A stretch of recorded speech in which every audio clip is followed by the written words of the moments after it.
Excuse me. I'm applying for the receptionist position. Hold. Reception. I can't right now. I have to stay and redirect all the incompetents who are coming up here instead of going straight down to personnel like they are supposed to.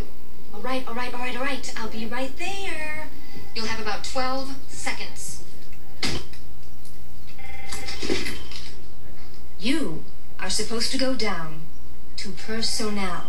That is on the first floor. There is a great big sign that says personnel. Do you understand? Yeah. Hey, what's up, guys? This time I'm going to review one of my favorite family comedies from the early 90s that doesn't seem to get talked about that much, or I don't even know if people remember it.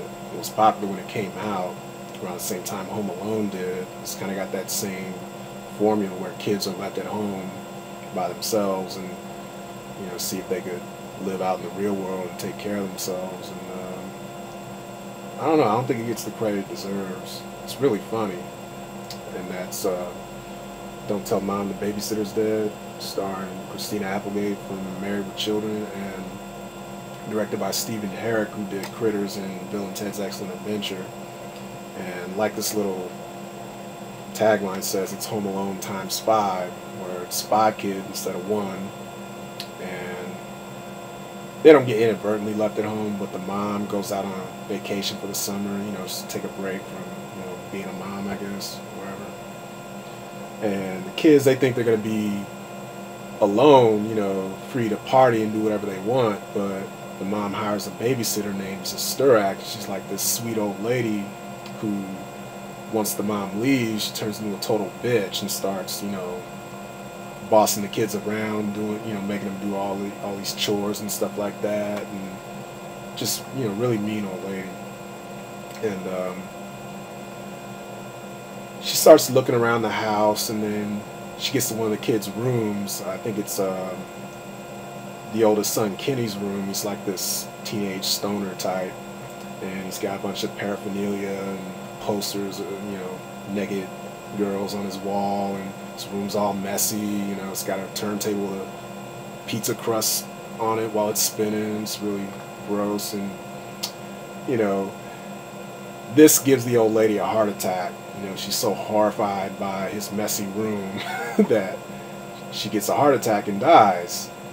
And then when the kids are like, you know, they huddle up and, you know, like, they think they're going to go up and talk to her and say, like, look, you're not going to push us around anymore. We're not your dogs or whatever, slave. I don't know. But, yeah. Christina Applegate, she goes up to the room, to Kenny's room, and finds her there dead. And then, you know, they find out she's dead. So they send her, I guess they put her in this, I don't know what they put her in. They put her in some box and then just drop her off at this funeral home. So, you know, with the babysitter gone, they're left, you know, they're free. They can do whatever they want. They can party, you know, stuff like that. But they don't want to tell their mom, because if they tell their mom, she'll come back and they won't have, you know, their summer, you know, just no parents, no rules, nothing like that, you know, just have fun. So they all decide, well, I'm just going to get a job and start working out in the real world to support their, you know, support the kids and everything until the mom gets back. So Christina Applegate and the brother Kenny, they like do a heads or tails thing. They flip a pizza, and, you know, it ends up Christina Applegate has to get a job.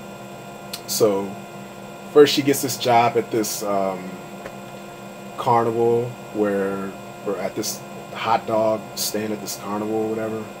I forget what it's called, but it's got this really annoying boss for a guy. He's like really happy-go-lucky and kind of passive-aggressive asshole, but really happy-go-lucky. He's like, you know, you're almost doing that correctly, but you forgot one very important thing. You forgot to put on a happy face. He's like, he's kind of like that boss in Jennifer Aniston's boss in Office Space, that restaurant where, you know, it's like she got to put on flair and stuff like that, and just really just on her case about that. And he's the same type of guy, same type of happy-go-lucky asshole. I don't know if the guy in Office Space is happy-go-lucky, but you get the idea.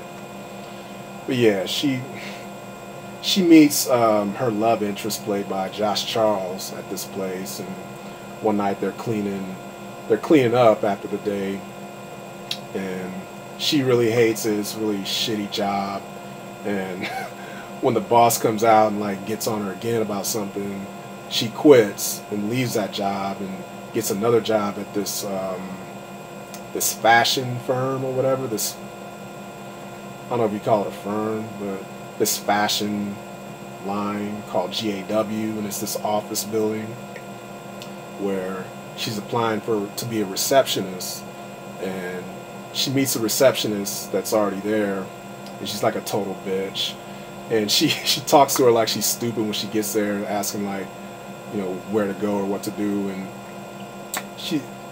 I can't do the line, I can't do it exactly, but she says something like, "You are supposed to go downstairs to personnel.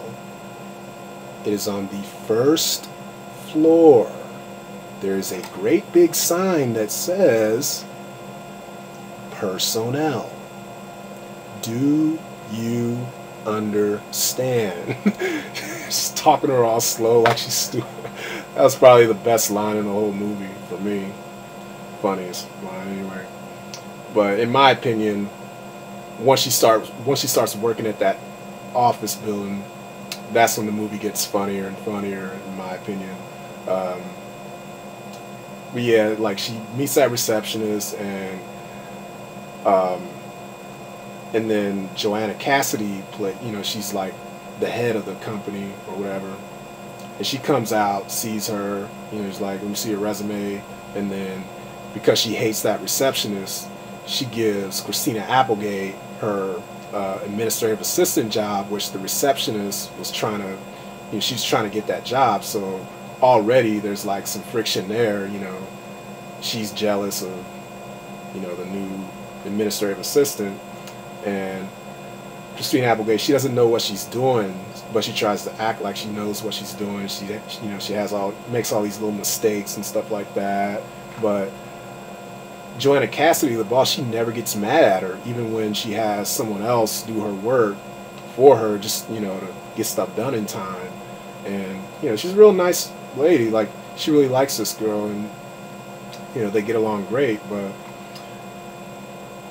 the boss, Joanna Cassidy, she has this boyfriend, or yeah, I guess boyfriend, on again, off again, named Gus, and he's this really smarmy guy who tries to he's in a whole bunch of women. He's like this womanizer type, but he's not good at it. So he's always saying stupid stuff and just making a fool of himself. And he tries to hit on Christina Applegate, and he sends her flowers, and then he's just trying to hit on her, take her out on dates, stuff like that. And she's like, no.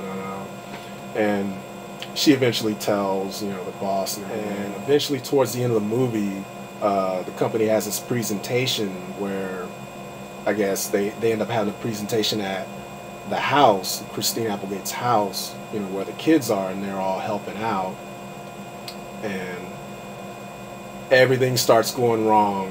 The boyfriend gets there while he's confessing his love to her over the intercom of the truck that he's driving, and then the mom gets back unexpectedly, and then just everything starts going wrong until eventually she gets busted by her mom. She's like, all right, I give up. And then she confesses everything in front of the whole audience at that fashion show. And even after that, the boss doesn't get mad at her. Yeah, it's a really funny movie. A lot of good lines, good dialogue. It kind of has that John Hughesy sarcastic undertone to it, and for a PG movie, it's got a lot of adult humor in it, a lot of cussing. It's even got some weed humor in it. like, you know, the kid Kenny smoking weed with his friends. And that's what I like about family movies, you know, of this time, you know, late 80s, early 90s. You know, they were more raunchy. They weren't so tame like they are today, from what I've seen. But yeah, if you haven't seen it, I definitely recommend it. It's really funny. And if I had to rate this movie, I'd probably give it... Swell! You're in big trouble, young lady.